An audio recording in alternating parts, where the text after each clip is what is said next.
Welcome to the deep dive. Today, we're really jumping into some quite intense source material. hmm It all centers on India's relationship with Pakistan and the security threats perceived there. Yeah, and there's this very direct claim running through it all, isn't there? There is the idea that breaking Pakistan is, and I'm quoting here, essential for India's safety. Right. And the sources don't just state that. They actually, lay out a pretty detailed plan, a multifaceted approach. Exactly. And it's important to understand the core viewpoint here. Definitely. These sources, they present this narrative where basically India's success isn't really welcomed by developed nations. And these nations are supposedly using Pakistan. That's the argument. Leveraging Pakistan as a tool, sort of, to actively undermine India. So the conflict is framed as more than just regional. It's part of a bigger international game, according to this view. Precisely. Yeah. Okay, so our aim here, just to be clear for everyone listening, isn't to, buy into this perspective or endorse it. No, absolutely not. We want to get under the hood, really unpack the arguments presented, look at the specific methods these sources propose for weakening Pakistan, but without direct military conflict. It's about understanding the how and why behind their thinking, regardless of how, well, controversial some of it sounds. Hmm. And you really have to start with the foundation they build. The sources talk a lot about the partition in 1947. The creation of Pakistan itself. Right. They stress it was based on religious lines, and crucially, they describe this inherent anti-India stance as being, like, baked into Pakistan's identity from the start. And that narrative continues, doesn't it? Detailing this history of what the source perceives as Pakistan-sponsored terrorism. Yeah, and a key part of their argument is that previous Indian governments, well, they failed to deal with this properly. Which, in their view, has led us to the current situation. Exactly. The threats we see now, including, the nuclear rhetoric, which is obviously very serious. Okay, so let's start unpacking their proposed strategy. First up is tackling what they call sleeper cells inside India. Right. This is a striking claim. Yeah. The sources assert there's a large segment of India's Muslim population with loyalties supposedly to Pakistan. And they lump in illegal immigrants, too. Yes, also identified in the text as mainly Muslim. They even point to specific incidents like the Pahalgam attack as sort of evidence of these anti-national elements. Pakistan sympathizers, they call them. Spread throughout India, apparently. So, faced with this perceived internal threat, what do the sources actually suggest doing? They outline a few things.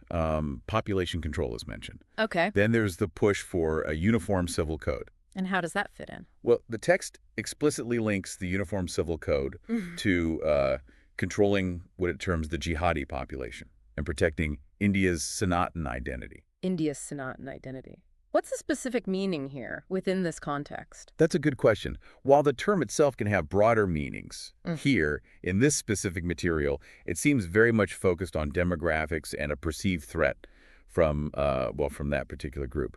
So the Uniform Civil Code is presented as a tool. As a legal tool, yeah, to create one set of laws that, according to the source, helps manage this specific population group. And finally, And finally, strict legal action. Sedition charges, prison time for people making anti-national statements. right, so the logic seems to be you can't fight an external enemy if you think your own house isn't in order. That appears to be the underlying idea, yes. Fix the internal before tackling the external. Which brings us neatly to their next big point, strengthening India's economy. Why is that so crucial in their strategy? Well, the argument is pretty clear. A strong economy isn't just nice to have. It's an absolute prerequisite for any long-term plan against Pakistan. How so? They talk about the global dominance of the U.S. dollar. India needs, they say, massive economic growth, like 50–60%, to be able to trade more in rupees and break free from that dollar dependency. Wow, 50–60% growth. That's ambitious. It's huge, yeah. That would be a massive jump from current levels and would, require some pretty major policy shifts, presumably. And it's not just about the size of the economy, is it? They focus on tech self-reliance, too. Very specifically, yes. They express real concern about relying on foreign tech companies. Google, Facebook, WhatsApp. They list all the usual suspects. And the solution is? Build Indian alternatives. Yeah. Keep the data inside India. Why is that so important for them? Well, they see it as vital for economic strength, obviously, but also for national security. It ties directly back to the main goal of, eventually breaking Pakistan. Okay. Beyond the economy and tech, they also mention India needing to become a superpower in other areas. Yeah, military, space, education, medicine, Hmm. the list goes on. And how does that connect to dealing with Pakistan? The text is pretty explicit.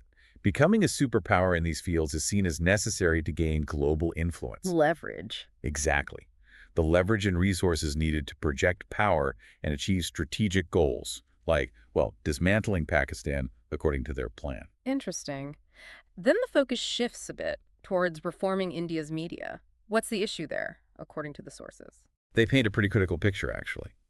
They suggest the media, which people used to trust blindly, is now easily manipulated. By who? Various groups, apparently.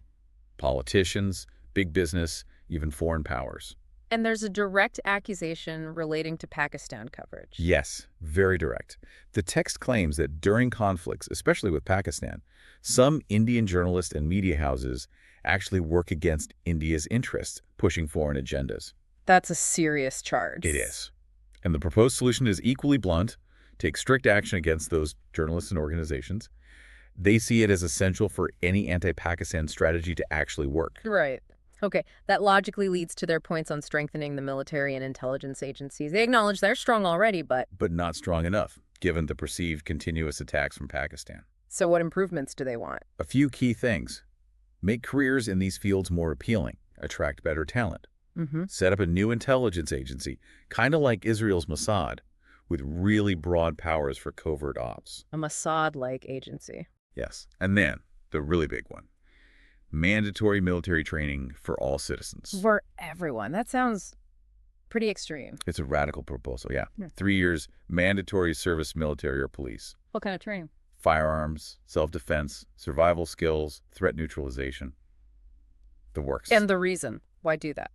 2 main reasons given. 1, prepare the whole population to defend the country if there's a war.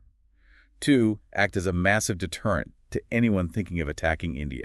Okay, now we're getting to the real core of it. The specific steps proposed to actually break Pakistan. Right. And first, they set the stage. They depict Pakistan as, militarily strong. But also getting secret help. Yes, secret economic aid from a whole list of powerful nations. The U.S., U.K., Middle Eastern countries, Turkey, China.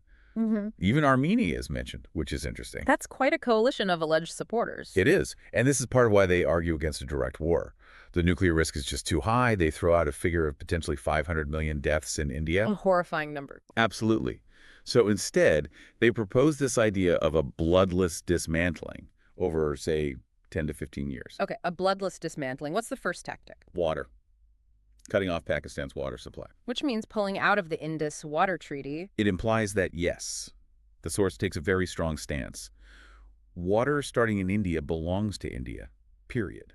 And the expected result of redirecting that water. Catastrophic for Pakistan, according to the text. It could become a desert in just 8-10 months, triggering civil wars potentially. So using water as a weapon, essentially. Leveraging geography, yeah. Right. Aiming for rapid destabilization through resource scarcity. That seems to be the core idea. Okay, tactic 2. A complete trade ban. Although, they do admit a ban is mostly already in place. So what's the justification for reinforcing it? The argument is that Pakistani industries are supposedly controlled by the military. So any trade just sends money to the Pakistan army, which they say funds terrorism against India. Got it. Next, they talk about actively fueling civil war inside Pakistan. Yeah, they claim the conditions are already there. Lots of frustration with the military. They mention specific groups. They do. The Balochistan Liberation Front is highlighted, plus discontent among Pashtuns and Sindhis. And the plan is for India to covertly support these groups. Money, weapons, help them achieve independence faster. Focusing on Balochistan. Yes, they note it's huge, like 46% of Pakistan's territory. Plus, they point to Pakistan's economic problems, debt, poverty, extremism, as vulnerabilities India can exploit. Right. Then there's a really provocative idea about using financial incentives, bribes, essentially. It's quite blunt. The source calls Pakistan a nation of beggars and suggests paying dissatisfied Pakistanis to work with Indian intelligence. To do what? Provide intel on military movements, help foil terrorist plots, that sort of thing. Exploiting perceived desperation. Following that, there's a proposal to actually sow discord among Islamic sects within Pakistan. They draw a direct parallel to the old British divide and rule strategy. How would that work? The source claims these sects already view each other as, well, infidels or heretics. Mm. The idea is to exploit those existing religious fault lines to keep Pakistan unstable, which is seen as good for India. Maintain instability from within. That seems to be the goal, yes. And the final step mentioned, propaganda. Yes, launching a major international propaganda offensive. The source claims Pakistan already spends billions pushing an anti-India narrative. So India needs to counter that. And go further. They suggest India needs its own massive international broadcaster, like the BBC, pumping out content in many languages. To do what, exactly? Build India's positive image, but also actively tarnish Pakistan's reputation globally.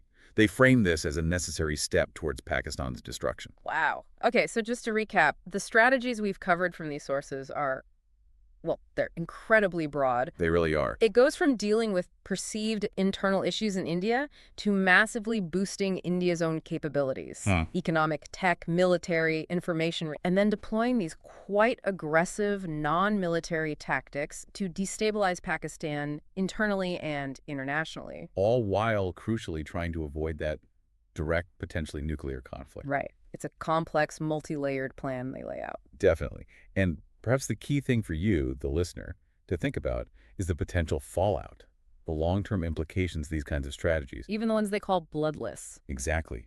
What might the unintended consequences be? For India itself, for the region? These sources present one very specific, very assertive viewpoint and a plan. But reality is often messier, isn't it? Almost always. International relations, national security, they're incredibly complex. There are so many factors, so many potential reactions and unforeseen outcomes. It definitely makes you think about the real nature of power and security in the modern world.